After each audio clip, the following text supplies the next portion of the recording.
Bonjour, c'est John Solin. Une petite vidéo que je partage avec vous pour vous dire que j'ai reçu le prix 2020 du Sablier. Prix 2020 du Sablier que vous pouvez voir ici, c'est un prix qui récompense un manuscrit. Un manuscrit, c'est-à-dire forcément un roman non publié, mais qui le sera bientôt. Et le prix 2020 du Sablier m'a été donné pour récompenser le manuscrit du roman qui s'appelle Pleine Balle. Pleine Balle sortira le 21 janvier 2021 aux éditions du Caïman. L'édition du Caïman, nouvelle maison d'édition dirigée par Jean-Louis Nogaro. Enfin, nouvelle, pas les éditions du Caïman, mais nouvelle pour moi, puisque c'est la première fois que je travaille avec cette maison d'édition et je m'en félicite car j'y suis bien. Ce sont une atmosphère de travail, une atmosphère très sérieuse et c'est vraiment un plaisir pour moi.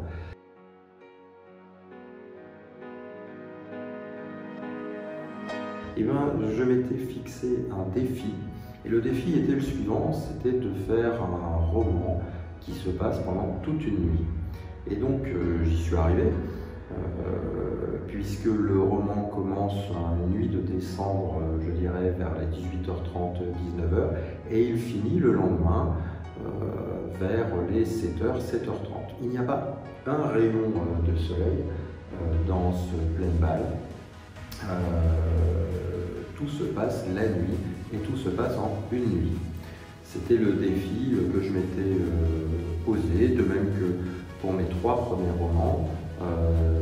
Édité dans la collection Polar en Or, Sacré temps de chien, un zéro avant la virgule et Bleu saignant au point. Je m'étais posé comme défi de réaliser chaque roman dans une station du bord de mer, célèbre si possible, du nord de la France. Donc Sacré temps de chien se passait en Picardie, dans la baie de Somme.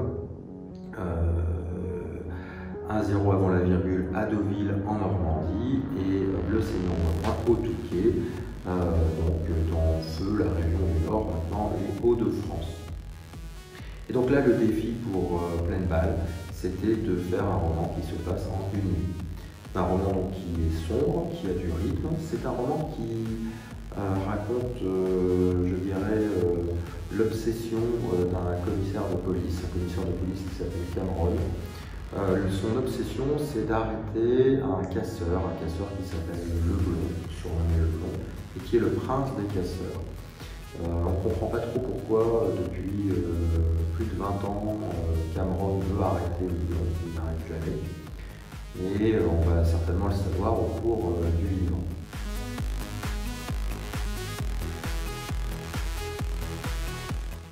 Cameron est un personnage sombre, ambigu, dont on ne sait pas si c'est quelqu'un de brillant, charismatique, ou si c'est quelqu'un de fou, qui prend des décisions à l'emporte-pièce, qui ne maîtrise pas ses nerfs. C'est quelqu'un de très ambivalent, une personnalité complexe et intéressante à découvrir. Le Cameron, il dirige l'antenne PJ donc, de Creil, et donc un soir, il apprend que Leblond va partir au casse. Donc il récupère les gens de l'antenne PJ, 4-5 personnes, et il les emmène avec lui suivre le périple du Blond à travers différentes localités de l'Oise essentiellement, mais avec quelques incursions, pardon. Excursions, c'est pas forcément le terme, parce que c'est pas très sympa. Il n'y a ni piolet ni neige, mais enfin quelques incursions dans l'Aisne et quelques incursions également dans la Somme. Donc ça nous permet aussi de visiter l'Oise by night.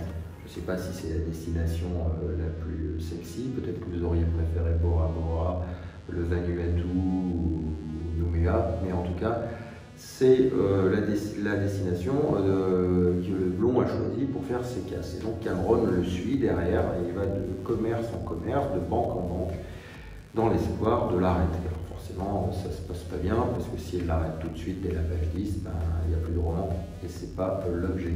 Et je pense que dans ces cas-là, je n'aurais pas eu le prix du Sablier, puisque le Sablier, il aurait vite tourné en quelques secondes.